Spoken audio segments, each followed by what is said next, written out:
ఇటీవల భారతదేశము ఇరాన్తో చబహార్ పోర్ట్ పైన ఒక ఒప్పందం చేసుకుంది.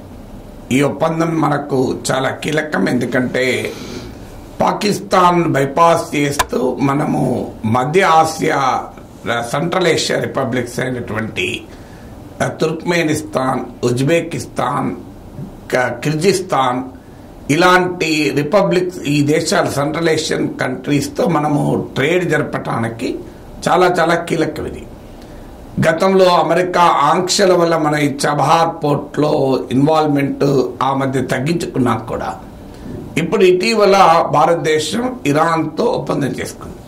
సో ఇండియన్ ఎకనామిక్ ఇంట్రెస్ట్లకు, ఇండియన్ స్ట్రాటజిక్ ఇంట్రెస్ట్లకు ఈ ప్రాంతంలో పాకిస్తాన్ ప్రాబల్యాన్ని తగ్గించడానికి కూడా చాలా చాలా కీలకం ఈ ఒప్పందం.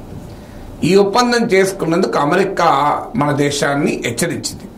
అమెరికా అధికార ప్రతినిధి మాట్లాడుతూ, ఎవరైనా ఏ కంపెనీ అయినా దేశమైనా ఇరాన్తో వ్యాపారం చేయాలి, ఇరాన్తో వాణిజ్యం సంబంధాలు పెట్టుకోవాలి అనుకున్న వాళ్ళు గుర్తుంచుకోవాలి, వారు అమెరికా ఆంక్షల్ని ఎదుర్కొనే ప్రమాదం ఉంటుంది, అవకాశం ఉంటుంది, వాళ్ళు గుర్తుంచుకోవాలి అని.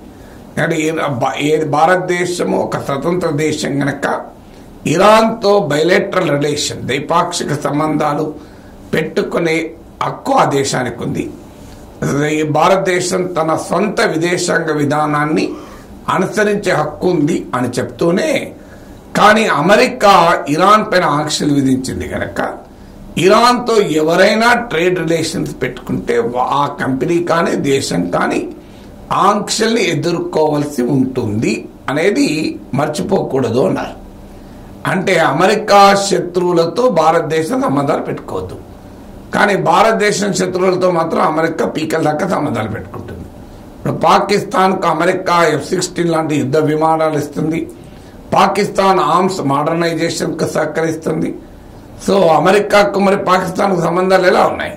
మన దేశానికి శత్రువే కాదు, మన దేశ భూభాగం పైన తీవ్రవాద చర్యలకు పాల్పడుతున్న పాకిస్తాన్తో అమెరికాకు మన సంబంధాలు ఎందుకు? India is an independent nation. ఈ భారతదేశం ఎవరితో ఫ్రెండ్షిప్ చేయాలి, ఎవరితో ట్రేడ్ జరపాలి అనేది ప్రెసిడెంట్ బైడెన్ అనుమతి తీసుకుంటామా? అమెరికాను అడిగి చేయాలా? పోనీ అమెరికా ఆ రకంగా మనం అడిగి చేస్తోందా? అంటే ఇది అమెరికా అగ్రరాజ్య అహంకారాన్ని తెలియజేస్తుంది. అంటే అమెరికాలో చట్టం ఉంది, countering American adversaries through sanctions act, కాట్సారి. ఈ చట్టం కిందే మనం గతంలో రష్యా నుంచి S-400 మిసైల్ డిఫెన్స్ సిస్టమ్ను కొనుగోలు చేసినప్పుడు కూడా ఇలాగే మనం హెచ్చరించింది.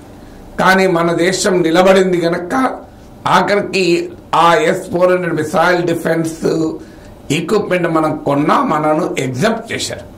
ఇప్పుడు ఇరాన్ విషయంలో కూడా ఈ బెదిరింపులు చేస్తున్నారు. గతంలో అమెరికా ఆంక్షల వల్ల భారతదేశం ఇరాన్ నుంచి చమురు దిగుమతులకు కూడా గణనీయంగా తగ్గించేసింది. ఒకప్పుడు మన దేశం మొత్తం క్రూడ్ ఆయిల్ ఇంపోర్ట్స్లో 10% వరకు ఇరాన్ నుంచి ఉండేవి. ఇరాన్ది చీపర్ ఆయిల్ కూడా, ఎందుకంటే లాజిస్టిక్స్ కూడా ఈజీ అవుతుంది మనకు దగ్గర. రష్యా నుంచి ఆయిల్ కొనుగోలు చేసే కన్నా ఇరాన్ నుంచి ఆయిల్ కొనుగోలు చేయడం సులభం.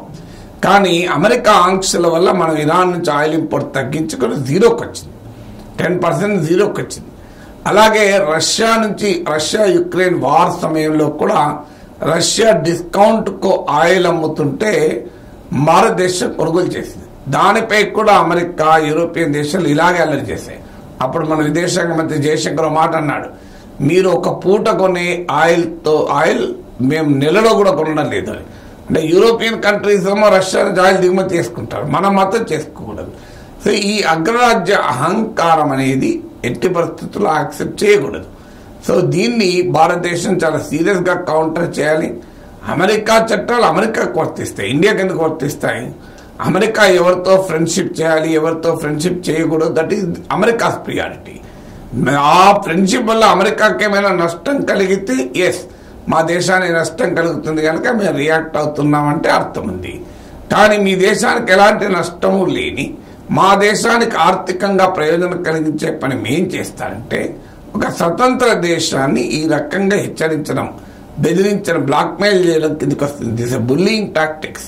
సో అందువల్ల సూటిగా అమెరికాకి చెప్పాల్సిందంటే, మరి మేము ఇప్పటి నుంచి మేము కూడా ఒక చట్టం చేస్తాం, countering Indian adversaries through sanctions act అని మా శత్రు దేశాలతో ఎవరైనా సంబంధాలు పెట్టుకుంటే మేము ఆ దేశంతో సంబంధాలు పెట్టుకోం అని భారతదేశం అంటే చేస్తే అమెరికా అబ్లైజ్ చేస్తుందా? ప్రపంచంలో భారతదేశం సార్వభౌమాధికార దేశం, sovereign country. America sovereign country. Yes, America బలమైన దేశం కావచ్చు, పెద్ద దేశం కావచ్చు. అమెరికాతో భారతదేశం స్నేహం కోరుకుంటుంది కూడా. కానీ మా భారతదేశ ప్రయోజనాలను తాకట్టు పెట్టి అమెరికా వ్యూహాత్మక ప్రయోజనాలకు తలవంచడం అంటే ఒక దేశ సార్వభౌమాధికారాన్ని, స్వతంత్ర విదేశాంగ విధానాన్ని, సావర్నిటీని, ఇండిపెండెంట్ ఫారిన్ పాలసీని తాకట్టు పెట్టడమే. అందువల్ల అమెరికా చేసిన ఈ హెచ్చరికకు భారత ప్రభుత్వం తీవ్రంగా స్పందించాల్సిన అవసరం ఉంది.